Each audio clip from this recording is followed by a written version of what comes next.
Welcome once again. We are going to go through a quick recap of our first week, and we're going to be talking about learning SQL in a month. So, the first week started off with Introduction to Data and SQL. That was the first session on Saturday, February the 4th, followed by Sunday, February the 5th. We were able to query single table. And Monday, February the 6th was the third session, which rounded up the week on Monday with querying multiple tables using joins. So on the very first day, very first session, we had the following goals. We had 6 goals to understand data and databases, identifying data and also identifying types of types of databases.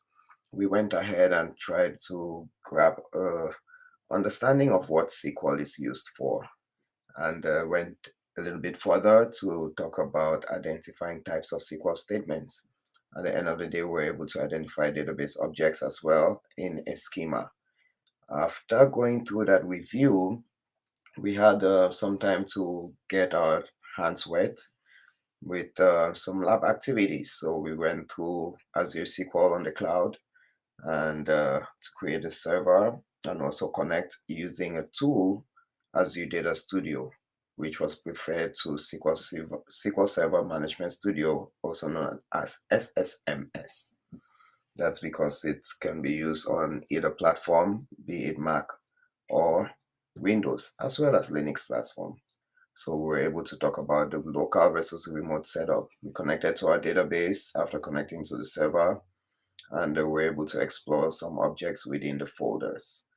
That took us to the next day, which was a Sunday. We're able to query a single table. Also, not just query that single table, read the information, sort it, and filter it. Some of the things we achieved on that day were using the select statement, working with data types, the different data types we talked about earlier, handling null values, filtering our data with predicates, that is, a where clause with conditions, also limiting our data, whether we're using the top or top percent, as well as distinct, and also being able to sort our data, maybe in descending or ascending order for particular columns or sets of columns. We're able to also look at returning paged results. At the end of that day, we went ahead and also did some lab activities, which included querying just a single table, also concatenating text-based values, doing some calculations, being able to use the cast and convert functions to eliminate null values, and replacing null values with specific values, or should I say placeholders. So all of those activities were carried out and more. Some other activities that we did in the lab included retrieving list of cities, taking off those duplicates, or getting the heaviest products, maybe using our sort method per se, and being able to retrieve product details for product model. So practicing all these queries with single tables, be it customer data, order data, or product data. The third week, or rather the third session, which rounded up the week, had to do with querying multiple tables using joins. So again, we had goals that we had to achieve for that day.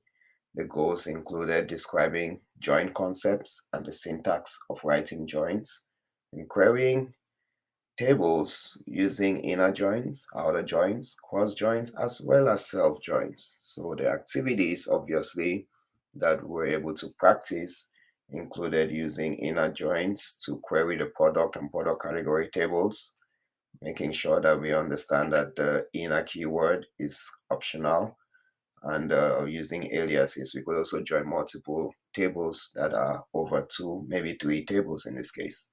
We also looked at outer joins, which included left, right, and full outer joins, as well as removing the outer keyword. That should be the case in this. The outer keyword and using aliases and tables. So we looked at using outer joins with 3 tables as well.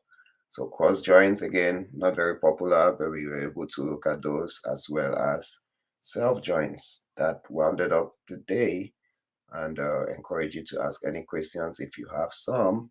Otherwise, thank you and looking forward to the second week, which will be three other courses or three other topics, which will start on Saturday, 2 p.m. Eastern Time, and Sunday, 2 p.m. Eastern Time, as well as Monday, 8 p.m. Eastern Time. If you have any questions, comments, you can reach out to us using the website, email, or phone number. And we are currently located in the Eastern Time Zone. Wonderful day for you, I wish, and looking forward to our next class. Thank you.